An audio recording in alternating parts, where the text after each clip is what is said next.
Well, welcome everybody. Thank you for joining us on another Starfinder Wednesday, the second Starfinder Wednesday. Hope you're having a wonderful week so far.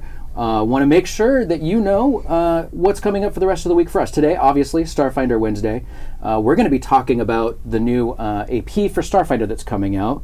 We have some super secret pictures, and it's going to be amazing. Tomorrow, we're going to continue our live play of the Pathfinder playtest, Doomsday Dawn. Logan Bonner will be our GM for that. It's going to be a lot of fun.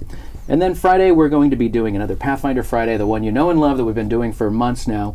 And it's going to be a good time. So feel free to let me know. I'm Dan, your host. Thank you for joining us. Feel free to hit me up on Twitter. I'm at Dan_Servo if you have a suggestion for a show you'd like to see. And if you're joining us on YouTube, which some of you do, I hope that you hit that subscribe button and hit that bell notification button to make sure you know when everything gets uploaded. And I'm going to tell you right now, the Pathfinder playtest live that we do, we put one up on Monday, and I put the second one up on Tuesday. And then Wednesday, the Pathfinder Friday from the previous week goes up. And then on Friday, the Starfinder Wednesday from the previous week goes up. It's a whole thing. It's confusing. Just follow and hit the bell, and you'll have a good time. So anyway, thank you for joining us. Today, I want to introduce my guests. We have Jason Keeley and we have Chris Sims joining us to talk about the new AP. Yeah. Correct? That's what you told me we were going to talk about. Yeah, that is true, actually. So thanks for joining us. No, my pleasure. Chris, thanks for joining us. Yep. So first of all, the Aeon Throne, we're going to be getting into that. Aeon Throne? I think it's more pronounced Aeon Throne. That's how we've been pronouncing it around the office at any rate. Yeah. And we're right, Dan. I need someone to tell Troy that from Glass Cannon. Okay. He doesn't know how to say it. Oh. I'm not trying to throw him under the bus, but I totally am. So anyway, let's get into this. So this is the next adventure path for Starfinder. How many chapters are there going to be to this? It's going to be 3 volumes. This is an experiment for us that we're trying a shorter campaign length. Now that we've started to actually go monthly with the Starfinder AP with this very volume, we had a lot more content to produce. So it ended up being a little easier on us to do a shorter 3-volume thing, and then we're going to do another 3-volume one after this, and then we'll go back to our regular 6-volume runs. Nice. Next year. So, and I saw this first one is written by Ron Lundeen. That's right, our very own Ron Lundeen. Yeah. Have we announced who's written the other sure. two? Yeah, Can we talk about that? We sure can talk about that. So Ron Lundeen. The first volume is an adventure called The Reach of Empire by Ron Lundeen, prolific AP author and now Pathfinder developer, great guy, and he'll be probably be writing more for us later. Who knows? Sure he will. Volume 2 is called Escape from the Prison Moon, and that's written by Eleanor Farron, also one of our own here. She's written a few Starfinder Society scenarios as well. I highly suggest you check them out because she's the one who created Strawberry Machine Cake. Right. It was her brainstorm, and now she's written a scenario about them. There is no Strawberry Machine Cake in Escape from the Prison Moon, I can tell you that, but she has come up with some other fun, wacky stuff that I'm sure we'll talk about later if we end up doing this on a monthly basis. Absolutely, we will. I'm going to have you back as often as I can. Terrific. Yeah. And finally, Volume 3 is called The Rune Drive Gambit, and that's by Larry Wilhelm, who's also done a few APs for us in the past, or Pathfinder and, not Starfinder, because these are still super new. It feels like Starfinder's been out forever also, but it's only been out for a year. Yeah, that's hard to believe. Yeah. I know that we're starting, we're kind of starting this whole thing a little bit later than I was hoping to. Like Starfinder Wednesday was something that I've been trying to get going for a while, but then play tested everything. What I was hoping is that we could get this show up and running to have a 1-year anniversary Starfinder party and get all like the whole team in here, and then kind of have folks come in and out that had something to do with the RPG in general and that sort of thing, and kind of take a walk down memory lane, as it were. But sadly, that we haven't been able to do that yet. Well, so keep an eye. We might still do this. Yeah, there's still plenty of time. It's still about a year, right? Yeah. I've only been working on Starfinder for 8 months. Right. Yeah. So, that too. yeah. Okay, so 4 months we'll do Chris has been here for a year Right. party. We'll have that / also Starfinder's a year. A year and 4 months. A year and 4 months. A Yeah. year and a half. Yeah. Year and a half. Brevity, my friend. Just This cut off many. the rest. This many. So yeah, I think that with all of the changes that have been, like the APs have been kind of in flux a little bit, and they've been moving around as far as how often they're coming out and how many are coming out and all that sort of thing. Is that going to settle into a regular rhythm pretty soon, so that we can? It's easier to anticipate, I guess. Sure. Well, I mean, it's a monthly release now, right? Yeah. We've got our same size volume that we've had for the Dead Suns AP.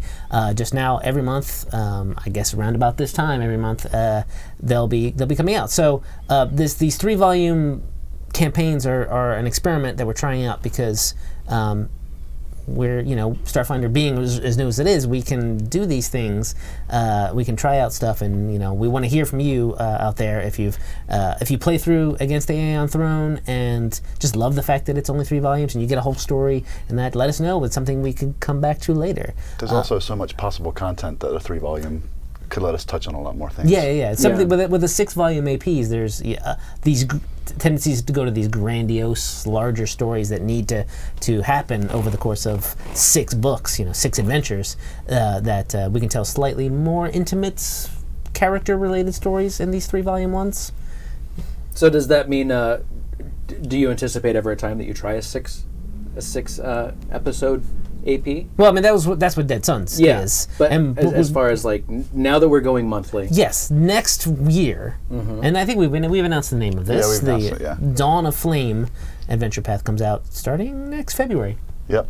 Nice. And then And that's 12 volume. Not 12. 6 volumes. Yes, my 6 heart. volumes. Oh, my heart. Monthly. Yeah, yeah, monthly. exactly. Right. Okay. Yeah. But in the short term, when these 3-issue APs are coming out, is there something that can be done? Like, and I genuinely don't know the answer to this to start off with, but Sure. Can you adjust the levels to say, well, it's only 3, but I've got this character I've been playing that's higher level?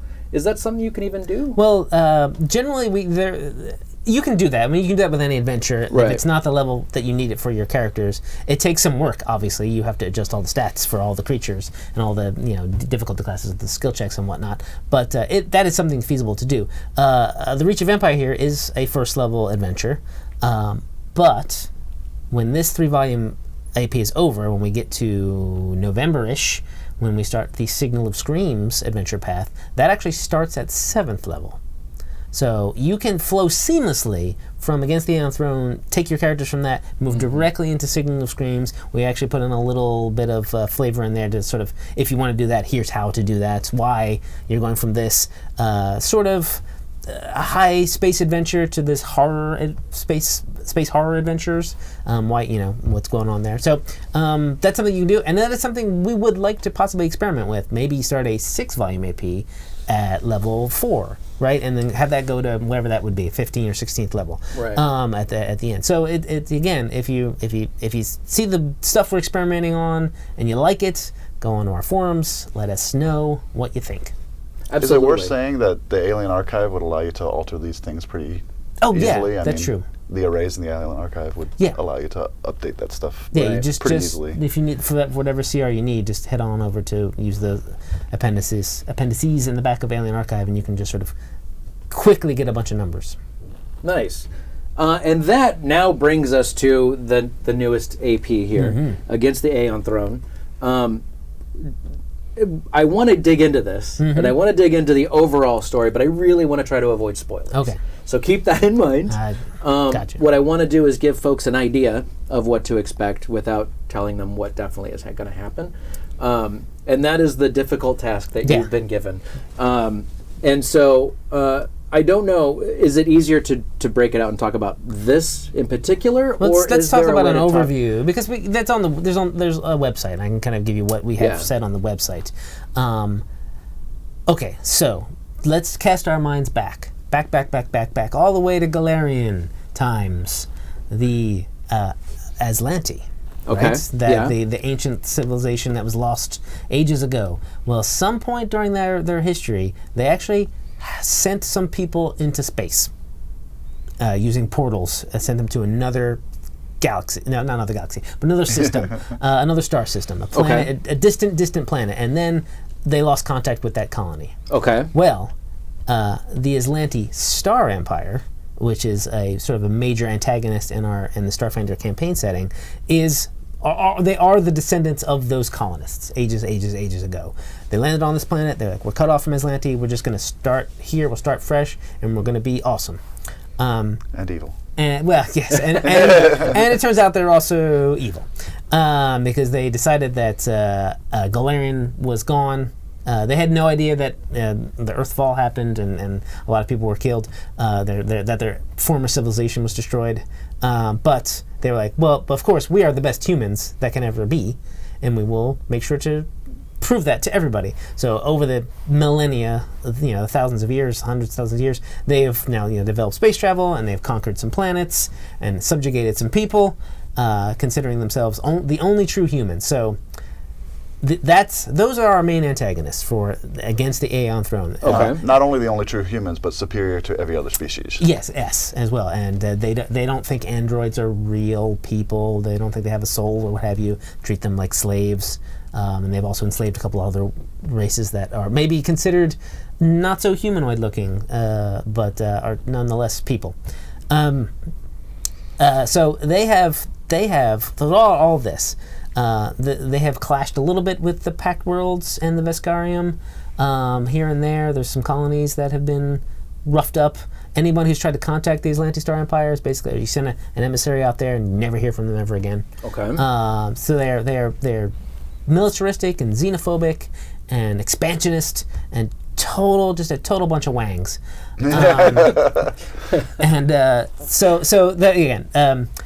This all revolves around the fact that the Lantee Star Empire has annexed this Pact Worlds colony that is out in the vast, that has been sent there, just been recently, but a few months old. Suddenly, the Lantee Star Empire has shown up because they found something weird on this planet that they want, but they also annexed the planet entirely and just said, "This is ours now."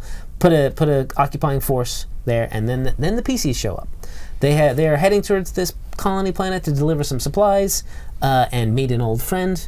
They get there, they find these Lantee Star Empires, got ships, circling the place. They've got troops on the ground. They've taken the one settlement in the area and just sort of placed a garrison smack dab in the middle of it. And there it's up to the PCs to figure out what's going on. What has happened to the friend that they've come to visit? The Lantee Star Empire has taken her away. And spoilers, that's why there are more than one adventure. It's the universal sign for spoilers. And just do this. You can't hear me, right? That means spoilers? Okay. And find out what they're after. I should note, that's what I meant to note, that the Aon Throne is basically an actual throne that is the seat of the Lantee Star Empire's government. Their Emperor, Star Imperators, I believe they are called, so that's why the Adventure Path is called Against the Aeon Throne. And the Aeon Throne has Aeon Stones in it, right? It does have Aeon Stones. So the Aeon Stones are going to play a little bit of, are going to be important to this. You'll see on the cover here, that is an Aeon Guard, one of the many elite troops that serve the Aeon Throne and are just total badasses. And Lieutenant Sharu here is, I can say names, I don't think that's too much of a spoiler, is going to be a real thorn in your side here on the colony where you show up. What's the name of the colony? The name of the planet and the name of the colony is Nakandis. And I believe we have a picture of this world here. Yeah, you can see it now. It is a perpetually mist-shrouded kind of planet. Lots of arboreal forests. Especially in the area where you're going to be. You're not going to be exploring the whole planet. There's just a sort of section that the colonists have sort of claimed a settlement, and then some outlying farms and mining camps and that sort of thing. Okay. So that's the overall basic idea. You will go to the Lantee Star Empire. I'm going to tell you that right ahead. Not in this first volume, but you'll get there, and you're going to meet some people. You're going to meet some fun people, and you're going to meet some people who don't agree with the Lantee Star Empire, who might want to help you out. You're going to meet some people who do, and are going to try to stop you. Mm-hmm. And then you're going to clash against a Lantee noble. And you might have to shoot some of these people. You're going to have to shoot some of these people. Yeah. You're going to have to. Well, I don't know about that. Then. This is not the game for I like you, Dan. my science fantasy RPG, all melee all the time. Oh, okay. Well, fair enough. Oh, I see. sure, You not smack them with a sword. Oh, yeah. Well, I'd actually, since we've got some time here, I'll get into this. Sure. Because you never hear people telling you about their character, I'm sure, when they find out you work for Starfinder. But let me tell you about my character. All right. I'm a little Yosoki, like a former actor. And it's been... I've never played any kind of science fiction or science fantasy RPG before. I've always been fantasy, and that's kind of it. And so actually, I was kind of worried. It was like, oh, it's just all going to be shooting all the time. Just guns. But it's done really well, actually. I think that the way that it's pulled off, it still does matter. Your stats matter, and sure. and I think the way that it's put together is really nice. We play it every Monday, and it's a blast. I'm having a really good time with it. So good to hear. Nice work on the game. What's your character's name? Well, his name is Tuck. Because I was trying to go like there was this old movie and his name was Tuck Pendleton, and I thought, oh, that's like the perfect actor name, Yeah. So his name's Tuck, and it's actually not his real name. That was the name of the show.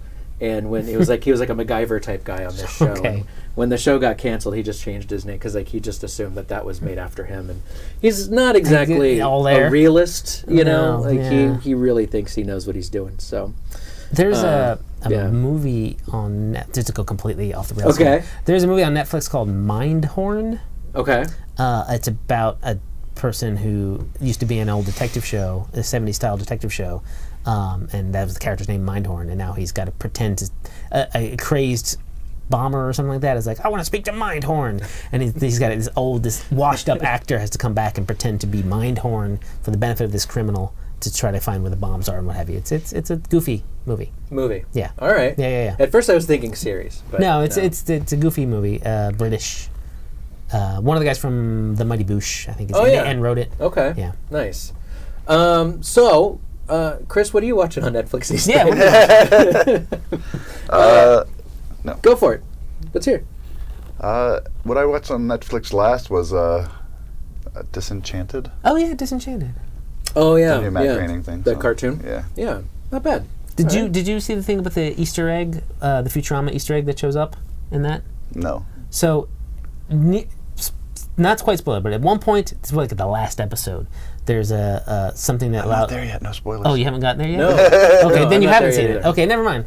There's not so much spoilers as that there's a point where you get to see the characters from Futurama. We'll find it. We'll find it. It's literally a blip. And then if not, if you don't see and it, I'm done. If you watch the show and you're done, ask Jason Keeley. I'll talk to you about that thing because it is a fun connection that just goes by that fast. Use everybody's friend Google and maybe it'll show up there. I mean, I saw it. I don't know. To watch it on YouTube. I'm just saying. I didn't see it when I watched the show. Someone was like, "Did you see a YouTube video?" So really quick, yeah, and not even really quick. We could take our time. This is the Reach of the Empire. Mm-hmm. This is the first one of against the Aeon Throne. Mm-hmm. And I've got a lot of pictures here, and I assume that the pictures that I have are connected to this. They sure are. I've already shown off one of the pictures. Yeah, we can go back to that one at any time. Yeah. But let's do a little bit of a non-spoilery deep dive of some art. Of art and how that fits in. And I really disliked a lot of it, and I thought, hey, let's show it off. Sure, yeah. It's kind of an excuse wrapped around maybe trying to work and get back to the topic at hand. Yeah. Without spoilers. Without spoilers, of course, which can be difficult, just because everything builds and builds and builds on itself. Sure. So we're doing our best here. Right. But so first off, yeah, let's do. There is a new theme presented in this book that can be used in any game, but it is specifically the Colonist theme. Which is something you hear. Well, someone who likes to go out and form colonies on alien worlds and explore them and set up new settlements. So there's a piece of art showing sort of an example of a colonist style character. Now you can see there that is a Sheeran colonist, and she's ready to survey the land and find out where all the best places to put up the buildings are. I really like the plumb bob that's hanging from the tri. I was afraid that wouldn't come through in the PNG when I have such a dark background for Starfinder images. But I think you can see it. It's got like it looks real. It's got a nice little Yeah. touch, I thought that was a real great touch of art that I thought we'd share with everybody. Yeah, I like that one. That I one's personally good. think that you should go back to Nakonis and talk about the title in the back, the pun on the back. Okay, so yes, there is a pun on the back of the thing. So now that I've talked about Nakonis and what it's like, and what the adventure sort of entails, that means that this makes more sense. There we go. I don't know if it might be too. It might be too small to see, that. but on the back, we always put these little taglines here on the back of all of our books, and this one says "Gorillas in the Mist." So it is a fog-shrouded planet, and the PCs are kind of working against an established empire to, to do a little reconnaissance and sabotage. So they are gorillas, and they are going to be in the mist. Because it's misty. Because it's misty. What are you gonna do? I mean, look at that place. It's all covered in fog, and that fog messes up your electronics. It's got a little sparking charge throughout it. Oh, okay. And I think this sort of pun says something about Jason, Yes. something good about Jason, Thank you, Chris. It's I wasn't sure if it was too much. Yeah. And everyone in the Starfinder team was like, "What do you mean?" yeah, you sounds have great. To I love you it. have to use that. Gotta you use have it to now. use it. So almost immediately, someone in the chat says, "I don't get it." There is a movie starring Sigourney Weaver. Because explaining the joke is always best, It's right? called Gorillas in the Mist, the animal gorilla, and then I believe it's about Diane. No, who was it about? It's Jane Goodall. Jane Jane Goodall. Jane Goodall. I almost said Diane Fossey, but that is not right. So yeah, and it's a sort of a biopic about that woman. I mean, it is a sad movie, so making a joke about it might not be completely appropriate, but it is Fosse. it is Diane Fossey. Okay, You were right. hooray! Anyway, so just really quick, and yeah, I figured it was a setup for another pun. That Someone did. when they said they don't get it, they were setting up for another pun. But I knew that. But that's what happens. What was the other What pun? was the other That pun? it must have missed me. Oh, you did it. Good job, Chad. You are not allowed to make fun of somebody else's pun. I can do whatever I want. No, I'm God see, here. that's a better pun. All right, so we've got the colonists, the Shirin colonists. Right. What else can we talk about here? We can talk about the founder of the colony, who you do meet in the adventure, and who has a couple. It's like 3 pieces of art of this guy in this book for some reason, and that is he's a gentleman by the name of Madeline Kessie. We can see a picture of him, and I have been referring to him as the Lashunta Ron Swanson. As you can see, he has a glorious mustache.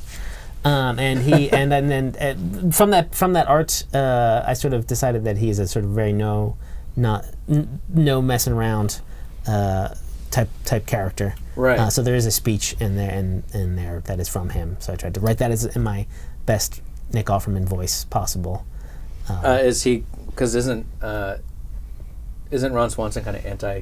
Yeah, he's anti-government. That makes him Okay. different. He wouldn't be. And this is and Madeline here is at least a cleric of Abadar. Well, he works for Abadar Corp, who is into making all these colonies, and so he's very much the business part of the government. So it's still sort of Ron Swanson-y. Okay, But, all right.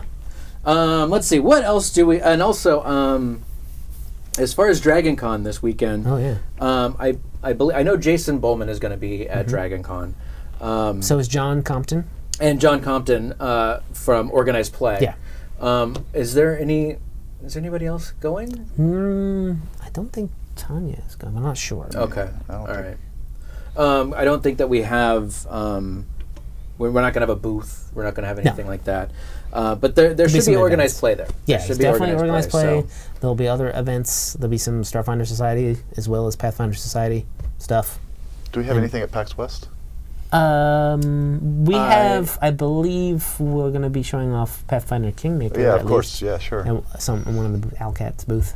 Yep. It's going to have a booth there. Right. But And- I think we have pulled up back on the organized play portion at PAX West because we only had a small room there. And Mm. I think mostly we're doing Unplugged, PAX Unplugged. yes, Yeah, that's the so new one, hotness. So as far as Dragon Con goes, I don't think there's going to be a whole lot of exposure for Starfinder and Pathfinder as far as merchandise and all that kind of stuff. So So probably not going to be able to buy a shirt there. Yeah. So, but the from Gen Con, we had Scotty's, we still have, I think, the old Space Goblin beer shirt that they had made, that Scotty made. So check out Paizo.com. There's some good stuff in there. It says blood orange ale. The blood orange, that's what it was. Yeah, it was pretty cool. I liked that shirt. Okay, moving on. We've talked about the Colonists and Madelon. Is that it? Madelon? Madelon, okay. Yeah, Madelon. And the name of the settlement is Madelon's Landing. Okay, so when you get all there, right. So he helped found it, and then he named it after him, and he probably got a little embarrassed about it, but then changed it. Then it was like, yeah, I'm fine with it. He takes himself very seriously. He takes himself pretty seriously. I mean, with that mustache, you have to. Yeah. Well, yeah, that is a pretty wicked He's Karasha, right? Yeah. He's Of course. He's got yeah. facial hair, so. So the next thing I have, we saw mentioned in the chat. Yeah. Before we even started, there were some folks in the chat doing their thing. Got some PDFs of this adventure already, I'm sure. Yeah. What is the next thing we have? The next thing we're going to show you 2 images of some native Nakandis wildlife. The first one is a cute one. So let's take a look at the Hobgar. This little, and these guys are literally like this big. They are? Yeah, they're tiny. See, that's what's hard to tell from the art. It's hard to tell from the art what size they are compared to humans. How big are they? They're size tiny, which means they're about the size of a cat. So they're tiny monkeys. That makes it even more adorable. Yeah. Tiny blue-haired monkeys? Tiny blue-haired monkeys who live in this... Tiny blue-haired monkeys. Yeah. Are they... they live in the forests, right? They're native to the planet Nakandis. Are they nice? They are nice, but they have it since they live in this electrically charged fog. They kind of have a tendency to chew on wires and shock, and they actually have the natural ability to zap you from a distance. Oh.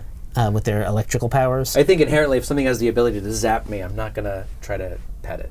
No, you shouldn't try to pet these guys. Yeah. They're wildlife. I mean, they're not necessarily pets. It's conflicting because they look very cute. They do. And then you say they're the size of a cat, so I'm like, oh, yeah. And all then right, they come on, and they go a let's little do crazy. this. But then they're actually they're wild. They're wild. wild. Not domestic. No. Okay. So the colonists call them zap monkeys, right? I don't think they do. I think I mean, why not? There's oh my gosh, there is a reason why they're called Hobgars. I think it ended up being like they named them after the first person who accidentally got zapped by them.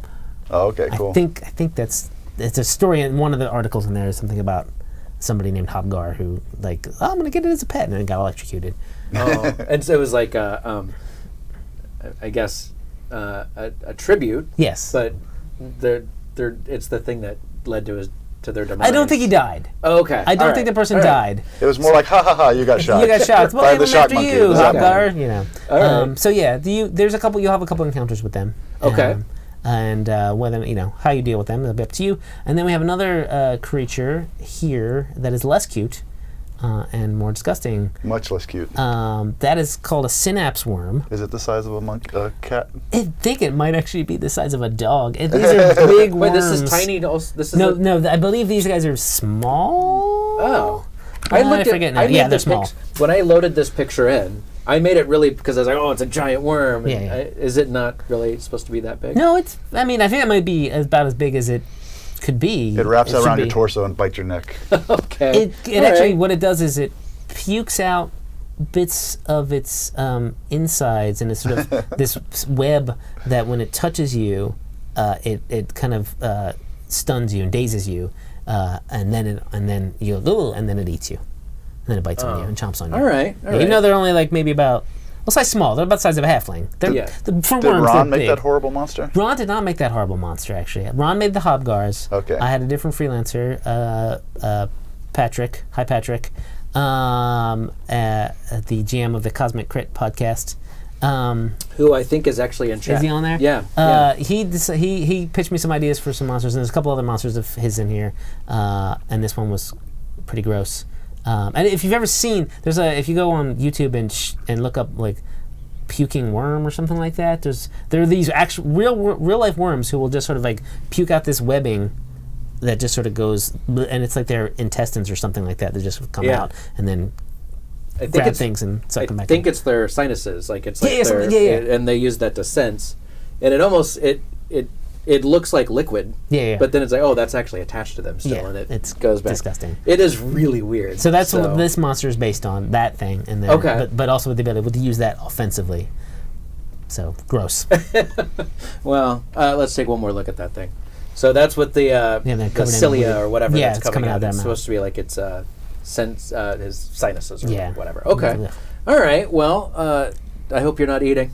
That is pretty disgusting. And if you are, sorry. We'll have to put a warning in the front from now on.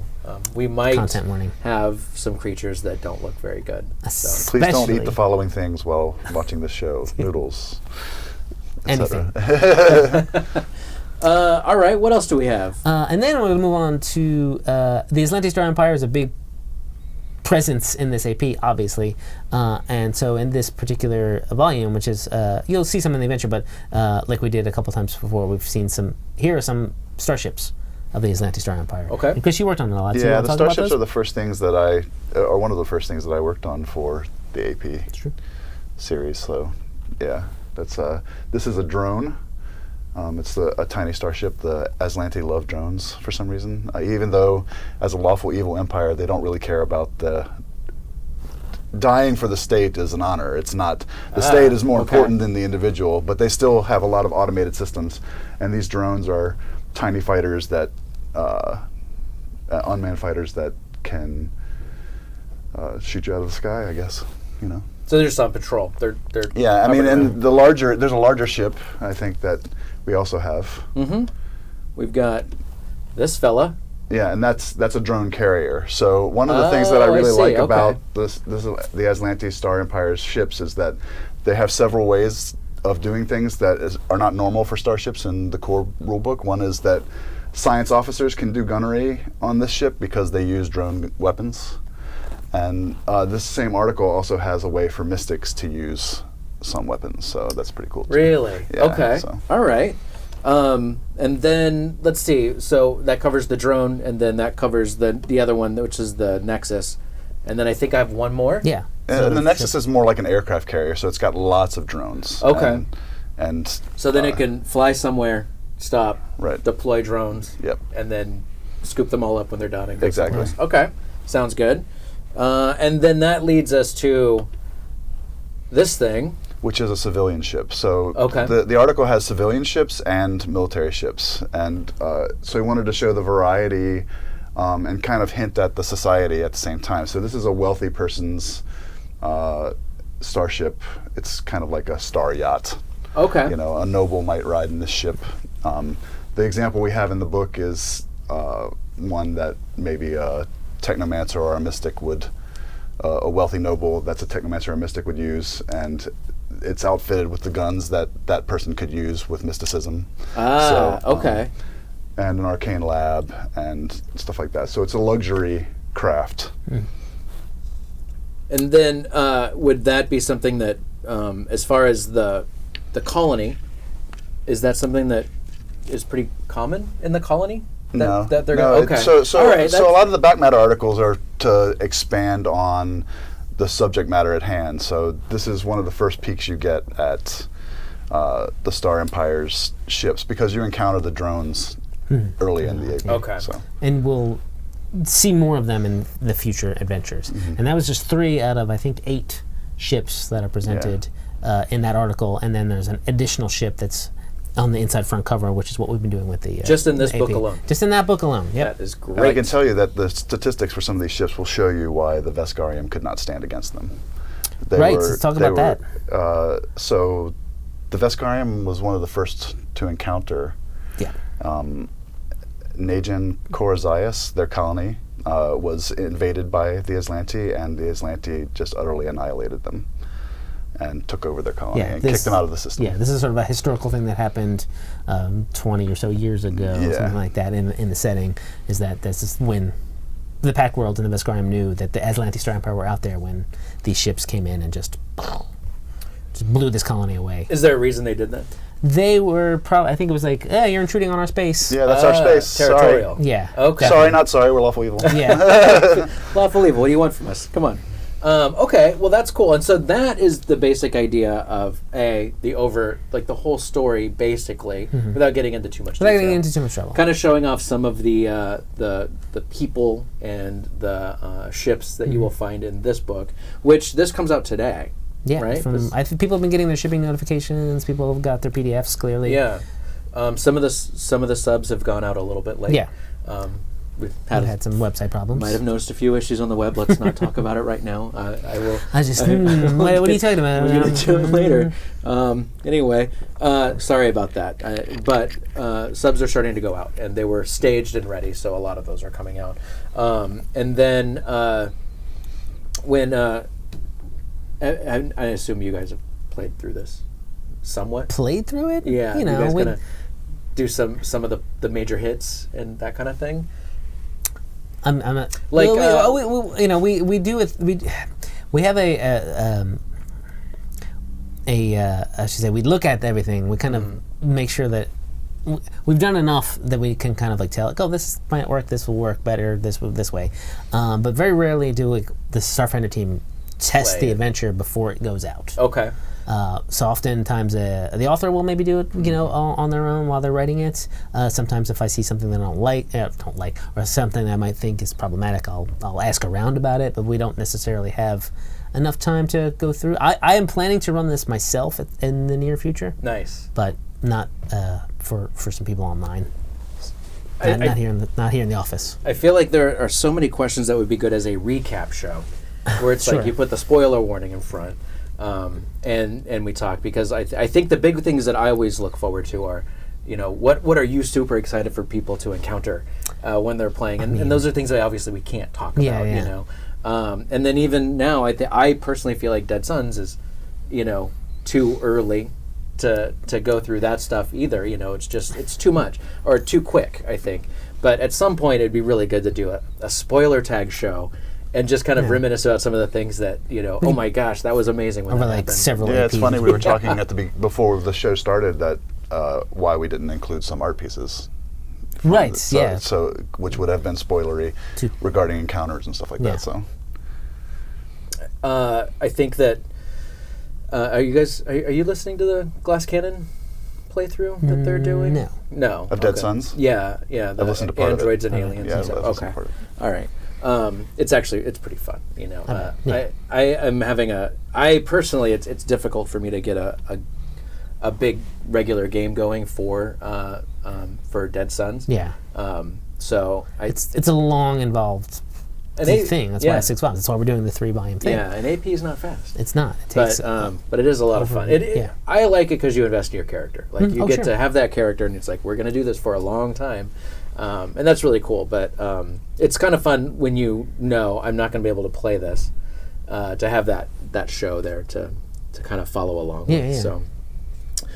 So getting into what's coming up on Starfinder for the releases and all of that sort of thing, I want to make sure that people have a pretty good idea of what's coming down the pipe for Starfinder. We've got the AP launching today. This will be continuing every month now for the next 3 months. Yep. And then after that, we've got Signal of Screams, another 3-volume AP to sort of follow, to sort of put the cap on it on the, because we couldn't go 3 and then go right into a 6, just the production schedules and whatnot. Although we have toyed with that idea of altering when things come out, so we're not 100% lining up with Pathfinder, because they get their first volume of a new AP in the same month that we're doing it, so we're not exactly competing with each other, but it is a lot to talk about. That being said, Signal of Screams is our space horror adventure.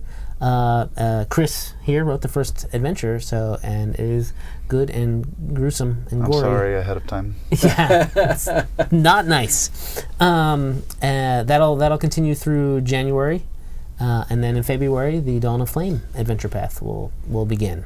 And that is an adventure path that takes place inside the sun. Inside the sun. Yeah. Oh, from the core rulebook. Yes. Yeah, which is that's exciting, because I looked at that image, like the picture of that map that they had laid out from Inside the Sun, and I could not fathom what it would be like to have a character in that setting. So I'm excited to try that. That'll be fun. Yeah. And then, as far as non-AP things go, we have some hardcovers. Armory's out. Armory's out. We got that. Alien Archive 2 should be out in a month or two. Coming very soon. Very, very soon. Yeah. Yes. I'm excited for that. Yeah, that's got some real good stuff in there. Yeah, it's really cool. And then beyond that, have we announced anything? Yeah, we've announced the beginner box. That's right. Yeah, last week we box. talked about the beginner box. I totally forgot about that one. That's true.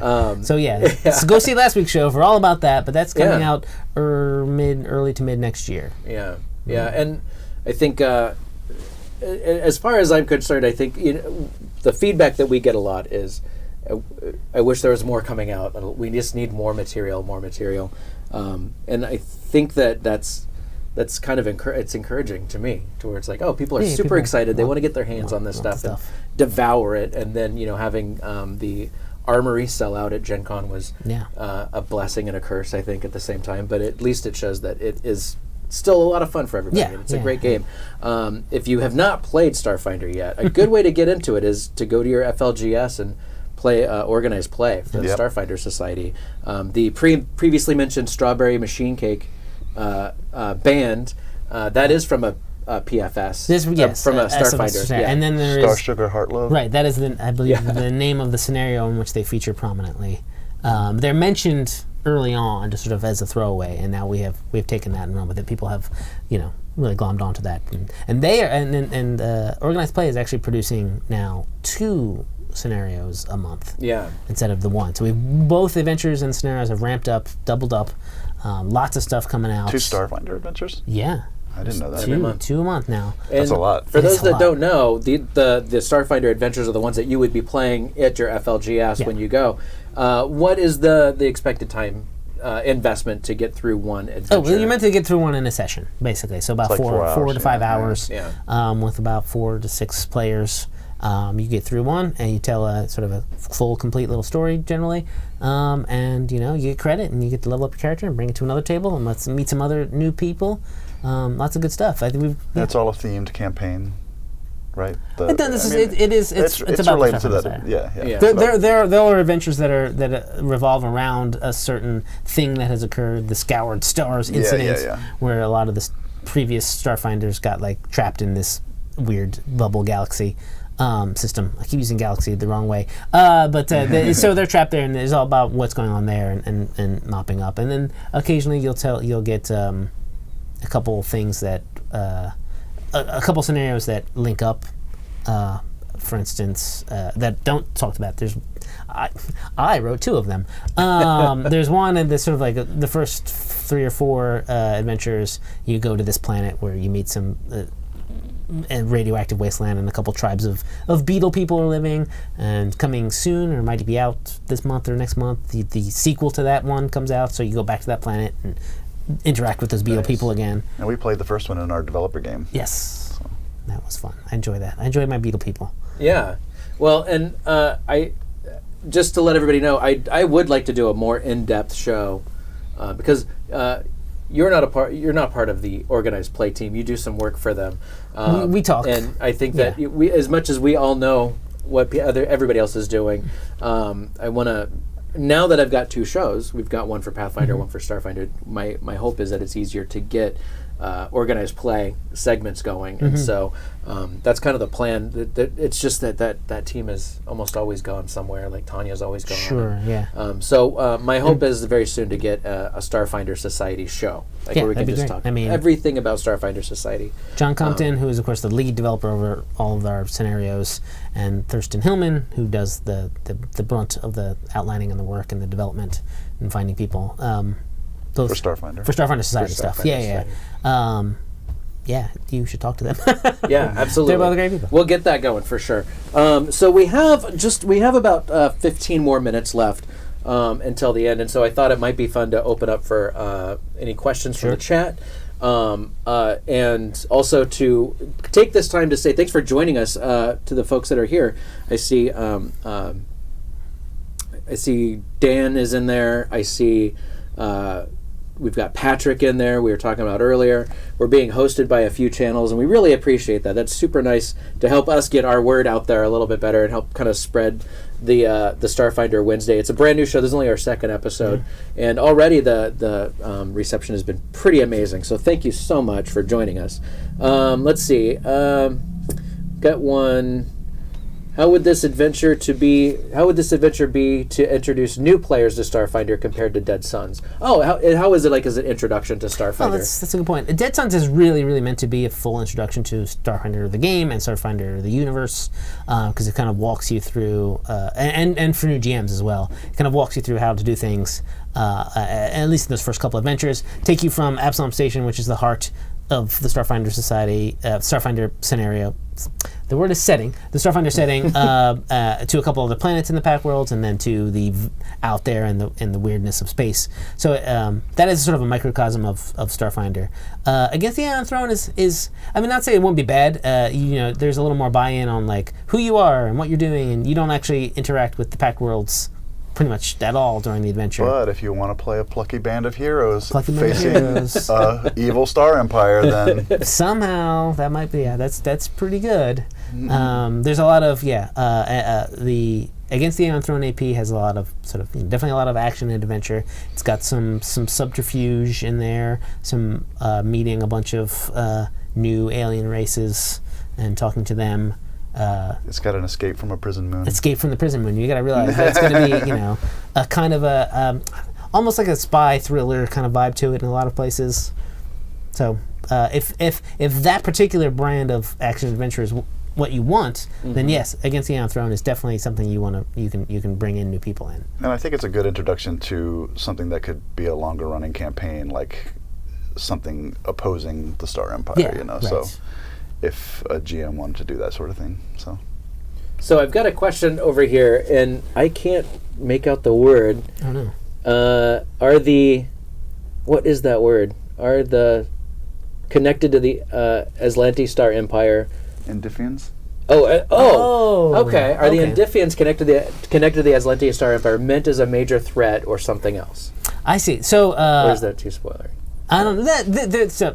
I'll go ahead. It's fine. It's fine. I can talk about it. I trust you. There is back in, as we do in all of our APs, there are creatures in the back of the book, right? And some of them are in the adventure, and some of them aren't to just sort of help flesh out the world. One of them is a new playable race. So there is a new playable race in this book. They are called the Endiffians, and they are kind of like, they have the ability, they're like clay faces. Basically, they're sort of people that are sort of made out of clay, and they can smush their face around and make themselves look different. Okay. So they're a little bit of shape changes, not quite reptoidy in their machinations. Like a face dancer from Dune. Ooh, yes. Right. There you go. Yeah. Okay. Good deep dive there. Yeah, I love the Twi'leks, man. Let's get the. So they are not necessarily connected to the Lantee Star Empire. In our setting, but if you want them, have them throw them into your own setting at home. Feel free. They make good spies and assassins, but they're presented to be a little more what's the word I'm looking for? Benign than that. Okay. Although because they're playable race too. Yes, they're also Drow are a playable race too. Yeah, that's true. Game. So, you can spin them however you want. Like humans, some of them are good and some of them are bad, right? So, if you want to use them in that way, feel free. They're there for you. People, of course, are suspicious of them because you would probably be suspicious of someone who can change their face. Are you? I think that's a good assumption. Like, just automatically you're kind of set off kilter a little bit. Yeah. Because you can't trust. You feel like you can't trust, We have what I think is kind of cool. About how large is the Lantee Empire compared to the Pact Worlds and the Veskarium? Larger, yeah. The Pact Worlds is one system. The Veskarium is one system. The Lantee Star Empire is an interstellar empire. I believe we've said they have about 3 systems under their grip. Something like that. Maybe close to half a dozen. I can't remember the exact details. More about the Lantee Star Empire, who they are, and how they work, and their history, will be presented in the second volume of this, of the Against the Aeon Throne, as well as a sort of a comprehensive list of. I believe in the core rulebook we said that they have subjugated 17 alien species. Yeah. And so it fell to me. Rob McCreary is sort of the Lantee Star Empire fan. He brought them into the world, and he wrote that, and then it was up to me to name all of them. figure out which one of those might be playable races and which ones might not be. So that was a job of work. Well, I had a very good author to go in and come in and like name some people, and let's just 17 is a lot. So we talk a lot about the different species, and the next volume has a gazetteer of the Empire, and as well as a bunch of playable races from among those subjugated species. So again, as Chris was saying, this could be a good jumping off point to more about fighting the Lantee Star Empire, especially playing races that are under their thumb and want to break free. Right. Okay. Let's see. Any plans for a higher level 3-part AP? Again, we have it in our minds. We have it on our drawing board. Something we'd want to do. We just have to see how the reception of these two work out. Well, Signal Screen starts at 7th level. Right. There's nothing at the moment. The only thing that's really stopping us is sort of waiting to see if it would sell.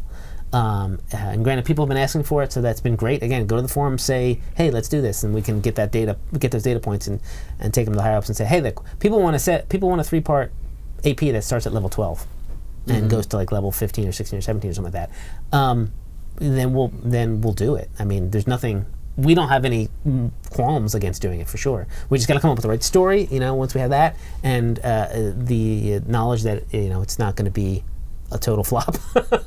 There's that, yeah. We don't want to pour our time and energy into this, and then people are like, no one buys it, and oh no, then you'll never see it again. Right. To be perfectly frank. So any more details on the Starfinder on the starter box, so the Starfinder beginner box, specifically what long-term Starfinder players might want to pick it up for?